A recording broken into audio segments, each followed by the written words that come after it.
On the morning of the 9th of February 1855, the people of mid-Devon awoke to find their homes smothered by a thick blanket of snow. But it soon became apparent that whilst they had been sleeping, some unknown entity had apparently cut a path straight through their county, leaving a mysterious trail where its feet had passed upon the ground. Who or what was responsible for the devil's footprints? But first, a shout out to our sponsor, Surfshark. Given the current socio-political landscape, practically everyone should be using a VPN. What is a VPN? Well, it stands for Virtual Private Network. With Surfshark, all of your web traffic goes through a secure VPN tunnel, your IP address is hidden, and all your data is encrypted. Surfshark is available for all platforms: Windows, macOS, iOS, Android, and many others, and you can use just one subscription to protect unlimited devices. Winner of multiple awards, Surfshark is our personal choice for internet security, as not only is it rich in features, it is one of the most competitively priced VPN services out there. And today, Surfshark is offering an amazing deal for our subscribers only. By going to surfshark.deals/bedtime stories, you can save up to 83% on a 2-year subscription. That's full protection for just over $2 a month, and you get 3 months extra free. With a 30-day money-back guarantee, you can also buy with complete confidence. Head over to surfshark.deals/bedtime stories and grab yourself an absolute bargain. You'll be fully protected online, and you'll also help to support the channel.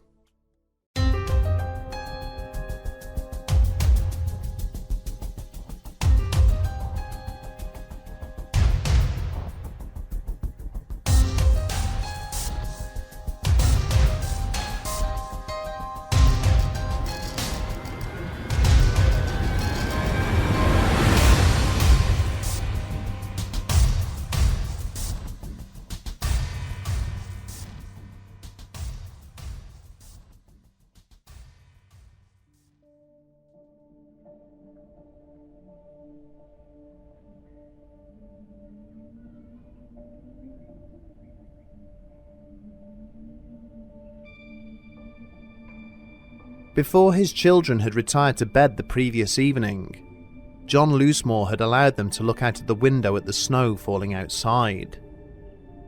An easterly wind had been depositing thick flurries of snowflakes onto his land and the surrounding properties for several hours, and as he bade his excitable daughters good night, he promised he would find time to build them a snowman before he left for his shift the following morning. When he awoke several hours later, Loosemore hurriedly dressed, before confirming that both girls were still fast asleep in their beds. He was just in the process of pulling on his boots in order to make good on his promise, when there was a sudden and loud hammering at the front door. Frowning, John rose to his feet and made his way across to a window to see who was outside. The unexpected visitor to the Loosemore household that morning turned out to be the son of a local farmer, who had been hurriedly dispatched by his mother with orders to fetch the local constable. Inviting the youth inside, John had cautiously listened to the boy's tale, before changing into his tunic and reaching for his stovepipe hat. As a result of what he had been told, Constable Loosemore took the liberty of locating a small lead cosh from one of the downstairs cabinets, which he would occasionally use to supplement the official wooden truncheon he had been issued with. He also ordered the boy to build a snowman for the girls outside the front door, ensuring that his fatherly responsibilities were fulfilled, alongside those of the wider community. Loosemore was some distance away from the town centre when he had heard the sounds of men shouting. Increasing his pace, the officer hurried down the lane in the direction of the disturbance. Minutes later, he was at the town square to find a small posse of agitated locals assembled there.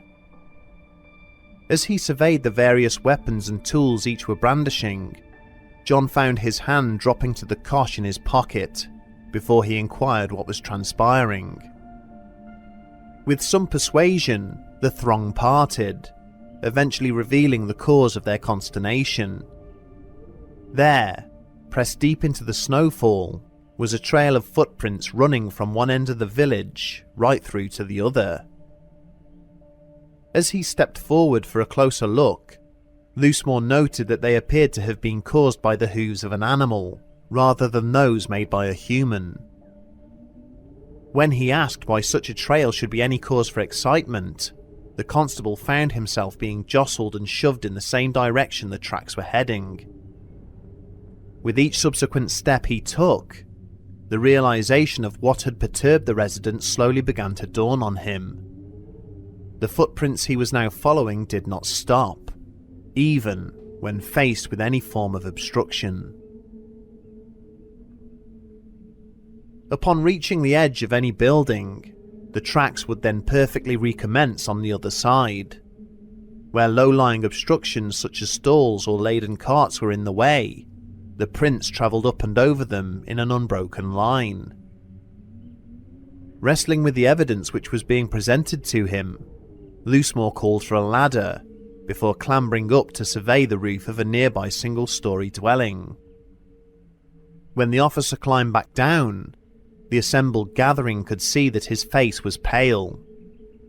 He explained to them that the tracks had continued across the roof of the building, as if whatever had made them had walked up and over it without a care in the world. A quiet hush now descended upon the gathering, as each person present was caught up in their own thoughts. Someone or something had passed through their village in the night, walking upon hooves instead of feet, in defiance of the laws of nature. And if the rumours were to be believed, this might not be the first time such a visit had taken place. Realising that the local constable may not be the salvation they required, the crowd immediately set off in search of the town priest. The first few weeks of 1855 had been unusually cold, and the southwest of England had been battered and bruised by repeated snowfalls. In the county of Devon, the Exe and Tyne rivers had both frozen over at times, failing to thaw and becoming covered with each successive storm. Hapless residents were almost prisoners in their own homes, with the local roads and pathways rendered completely inaccessible. By early afternoon on the 9th of February, reports had begun to filter through to the Exeter Constabulary that something inexplicable had allegedly taken place during the previous evening. As the day had slowly progressed, a steady stream of riders had arrived from various hamlets and villages dotted along the county's southern coastal path, all wanting to inform the police about a mysterious trail that had been found trodden into the freshly fallen snow.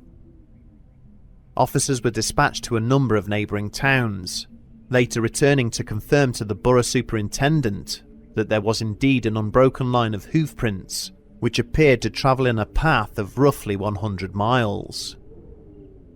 By the end of the day, reports had been received from over 30 separate locations, all situated along a trail which stretched from Teignmouth right across to Weymouth. Whilst the tracks themselves were unremarkable, resembling a horse's hoof with a width of 2.5 inches, the manner in which they were laid out made little sense to those who encountered them. The pattern which had been left trodden into the snow resembled that of a biped, rather than a horse or any other type of ungulate. The footprints of this mysterious intruder travelled in 2 parallel lines, situated 6 inches apart, with a gap of roughly 8 inches between each of the steps. The technique with which this unknown creature had walked paled into insignificance when compared to the apparently impossible path it had travelled in order to complete its mysterious journey.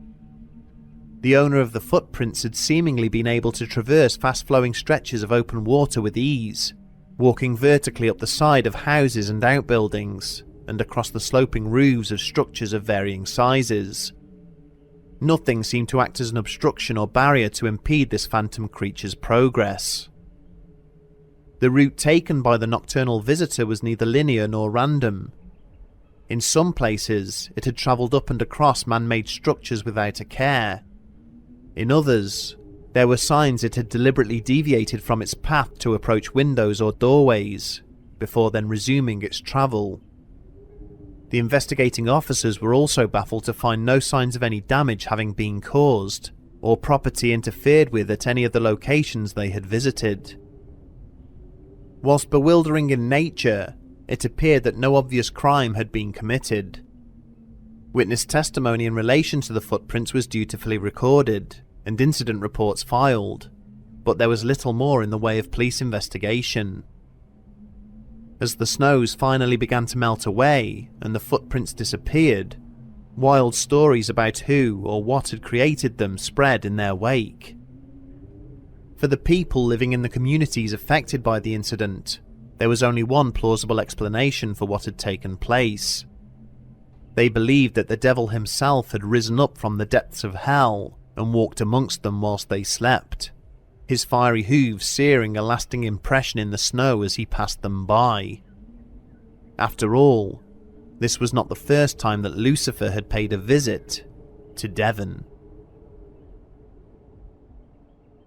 200 years before, on a cold Sunday morning in October 1638, the congregation of St Pancras Church in Widdicombe was sitting quietly listening to a sermon being delivered by the Reverend George Lyde. All of a sudden, the church was filled with a foul and acrid burning smell, before something came crashing through the roof, sending debris tumbling down onto the assembled parishioners. As the terrified onlookers watched on in horror, a mysterious ball of blinding light suddenly started to hurtle around amongst the throng. It repeatedly bounced and ricocheted off every surface it came into contact with, and collided violently with several of the fleeing worshippers. One of those struck by this manifestation was an elderly lady, who immediately fell to the floor crying out in pain. Those who tended to the woman's injuries as she lay dying would later swear that her clothes had remained perfectly undamaged, despite the catastrophic burns caused to her skin. 2 men also sustained fatal injuries when they were thrown to the ground after the object struck them. Moments later, the large wooden doors to the church crashed open, and the glowing orb vanished. As the terrified worshippers rose to their feet and began to tend to their wounded, it became apparent that one of their number was missing. A young man by the name of Reynolds was nowhere to be seen. Witnesses claimed that immediately prior to the tragedy, Jan had been asleep in his pew, a pack of cards clasped in his hand, which he had been playing with as he had dozed off during the sermon. Rumours quickly began to circulate that it was the devil who had come crashing into the church to claim the soul of Jan Reynolds. Stories emerged of a phantom rider dressed all in black, riding away from the building with the terrified youth slung over his saddle. For many years to come, the fate of the missing teen would be used as a cautionary tale by parents attempting to keep their children in line. In the decades after the mystifying appearance of the devil's footprints, many competing theories were put forward in an attempt to rationalize the phenomenon, and whilst these vary greatly in terms of credibility, none ever managed to successfully explain what had occurred without some degree of doubt. Perhaps the most common theory regarding the footprints is that they were created by some kind of animal. Some have suggested that the trail was made by nocturnal creatures, such as badgers or foxes. They argue that badgers in particular have been known to grow to such a size that their tracks could be seen as comparable to those of a human being, and that a pack of these predatory animals moving around at night in search of food may have been responsible. Another proposition is that something like a rat or mouse could have potentially been the culprit, by leaping through the snow. Over time, and facing no small degree of ridicule, these suggestions have gradually been modified to propose that the intruder may have been a kangaroo, escaped from a travelling circus or private collection.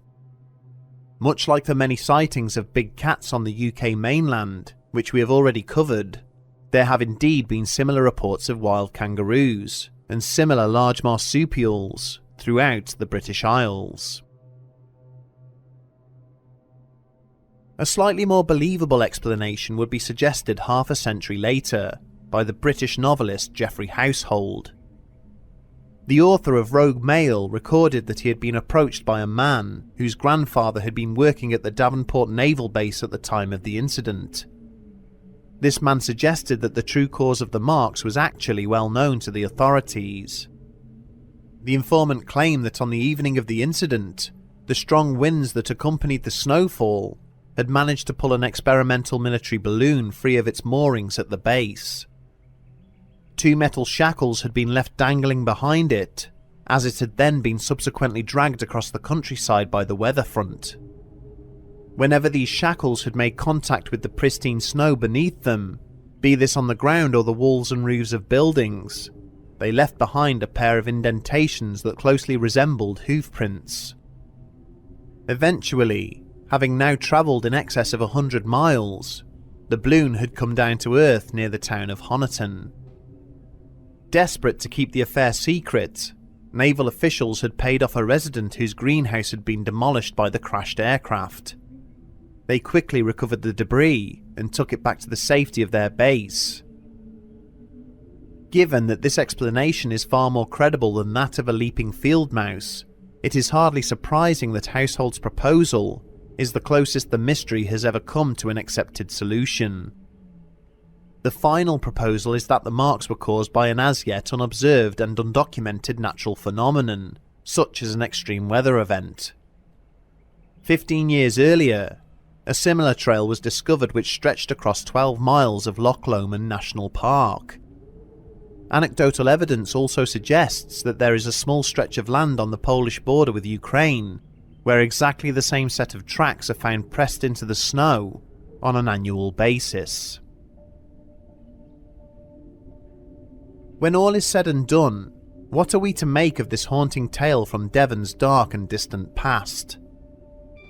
At the time of its occurrence, the sheer size and scale of the mystery immediately pushed the witnesses into the arms of religious teachings, despite the huge advances in scientific understanding being made throughout the land.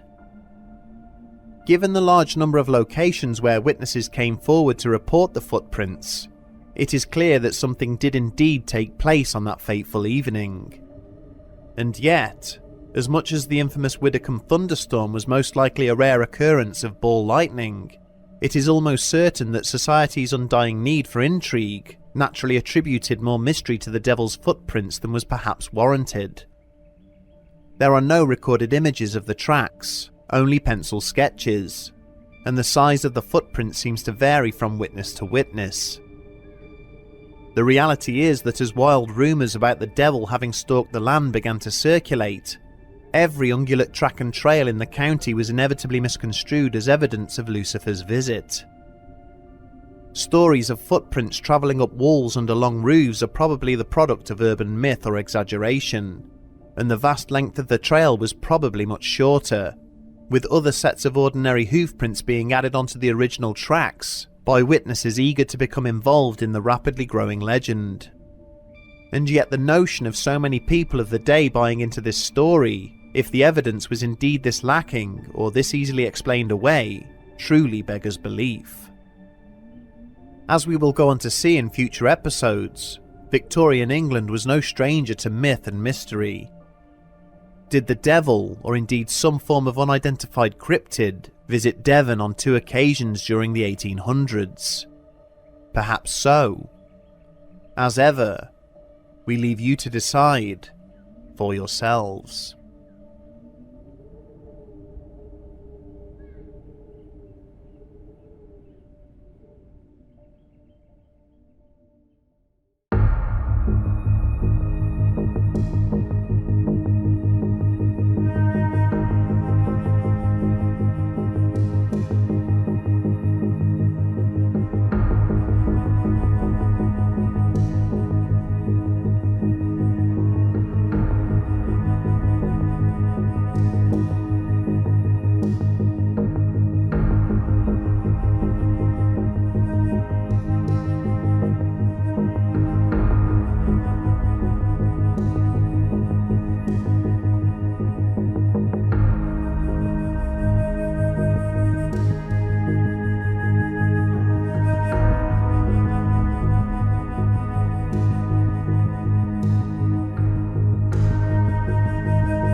Hi guys, this is Rich from Bedtime Stories. If you're one of the few people who've been sticking around after the end credits, you'll notice that we've been doing these silly outtakes, and on this occasion I just thought we would show you my office where a lot of the magic happens, where I record the audio over there and edit the videos here. Sorry about the silly hat. I'm suffering with lockdown hair at the moment, it's far too long, so just cover that nonsense back up. So yeah, let's just get on with the tour, show you my desk. Start from this end, what we've got, my notebook, and in here we've got a lot of the tracks that I use so I don't overuse them in future tracks or whatever else. Editing notes and research and things like that.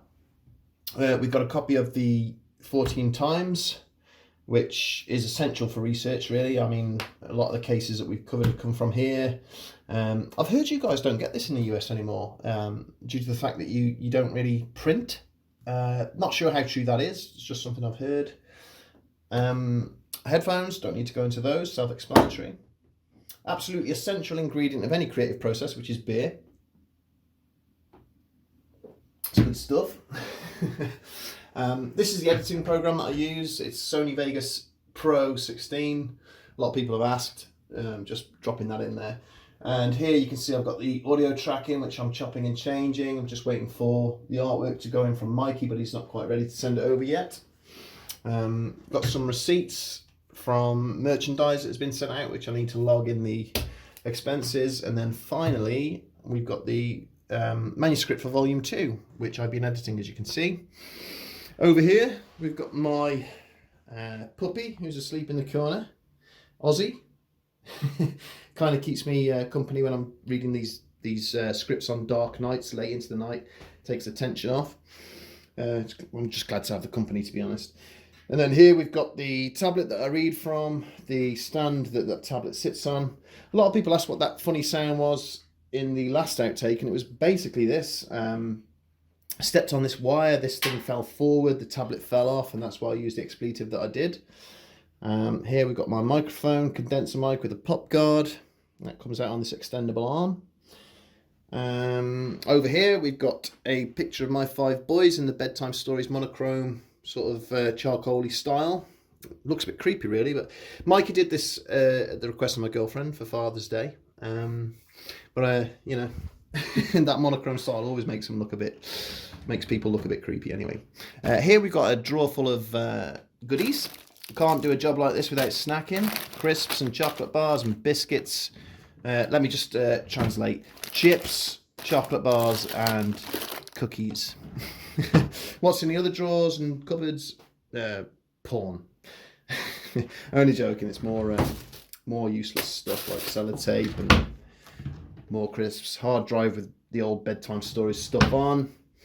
Under the desk, I've got my rig, which is, well, it's pretty damn good, to be honest. It's got an RTX 3080 in there, so quite a beast. I've got my YouTube plaque that I haven't quite got around to putting up on the walls yet. Right, a lot of people have asked how I get the sound that I do on the vocals. You'll be surprised how many people ask like technical questions. The way we do it is not very technical at all. This is a set of panels which opens out like so, and I basically move that over to here, to this bay window, and I put it around the edge of this bay window like this, which creates like a sound booth. And then at the top we've got this blanket which I roll down over the top, and that insulates the sound even more, and we get this kind of warm sort of vocal. So that, boys and girls, is my office. Hope you enjoyed this little insight into the Bedtime Stories universe and how we roll. And yeah, we'll see you in the next episode.